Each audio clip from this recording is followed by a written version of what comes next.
the pace when I'm running. I always take what I want and I always give it 100. Don't need a bank, no I'm funded. Play the game like it's nothing. I'm always thankful for something. Don't take for granted, stay humble. Now wake up, it's time to look at the enemy. Look in the mirror if he is no friend to me. It's not working out, maybe it's the chemistry. It's time to break up so I can make a better me. Better believe in your mind, cause it's everything. You can mold, shape, find almost anything. All it takes is some time and some clarity to find your identity. It's mind over everything.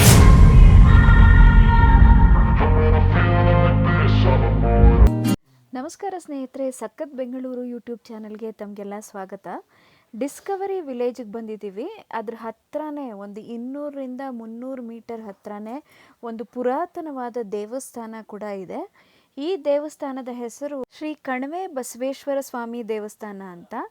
ಇದಕ್ಕೆ ಪುರಾತನವಾದ ಕತೆ ಕೂಡ ಇದೆ ಸ್ನೇಹಿತರೆ. ನೋಡಿ, ಇದೇ ದೇವಸ್ಥಾನ. ಈ ದೇವಸ್ಥಾನದ ಒಳಗೆ ಹೋದ ಕೂಡಲೇ ನಮಗೆ ಒಂದು ದೊಡ್ಡ ಬೃಹದಾಕಾರದ ಬಸವನ ಮೂರ್ತಿ ಕಾಣುತ್ತೆ ಸ್ನೇಹಿತರೆ.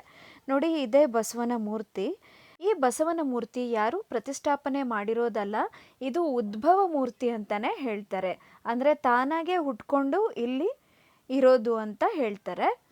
ಈ ಬಸವನ ಮೂರ್ತಿ ದೊಡ್ಡದಾಗ್ತಾನೇ ಇರುತ್ತೆ ಆಕಾರದಲ್ಲಿ ಅಂತ ಹೇಳ್ತಾರೆ. ಉದ್ಭವ ಆದಾಗ ಇದು ಬಹಳಷ್ಟು ಸಣ್ಣದಿತ್ತು, ಇವಾಗಿದು ದೊಡ್ಡದಾಗಿ ಆಗಿ ಇಷ್ಟರ ಮಟ್ಟಿಗೆ ಬೆಳ್ಕೊಂಡಿದೆ ಅಂತಾನೆ ಹೇಳ್ಬೋದು. ಪುರಾತನ ಕಾಲದ ವದಂತಿಗಳ ಪ್ರಕಾರ ಈ ಬಸವನ ಮೂರ್ತಿ ದೊಡ್ಡದಾಗ್ತಾನೇ ಇರುತ್ತೆ, ಇನ್ನೂ ಹೆಚ್ಚು ಬೆಳೆಯುತ್ತೆ ಅಂತ ಎಲ್ಲ ಪೂರ್ವಜರು ನಮಗೆ ತಿಳಿಸ್ಕೊಟ್ಟಿದ್ದಾರೆ. ಈ ಮೂರ್ತಿ ಇನ್ನೂ ಹೆಚ್ಚಾಗಿ ಬೆಳೆದೇನೆ ಇರಲಿ ಅಂತ ಬೆನ್ನಿಗೆ ಗೂಟ ಕೂಡ ಹೊಡೆದಿದ್ದಾರೆ. ಆದರೆ ಆ ಗೂಟನ ಮೀರಿ ಈ ಬಸವನ ಮೂರ್ತಿ ಬೆಳೀತಾ ಇದೆ ಅಂದರೆ ಎಂಥ ಅದ್ಭುತ ಅಂತ ನೀವೆಲ್ಲರೂ ಯೋಚನೆ ಮಾಡ್ತಾನೆ ಇರಬಹುದು. ಬನ್ನಿ ಈಗ ಬಸವನ ಮೂರ್ತಿ ಸುತ್ತ ಒಂದು ಪ್ರದಕ್ಷಿಣೆ ಹಾಕ್ಕೊಂಡು ಬರೋಣಂತೆ.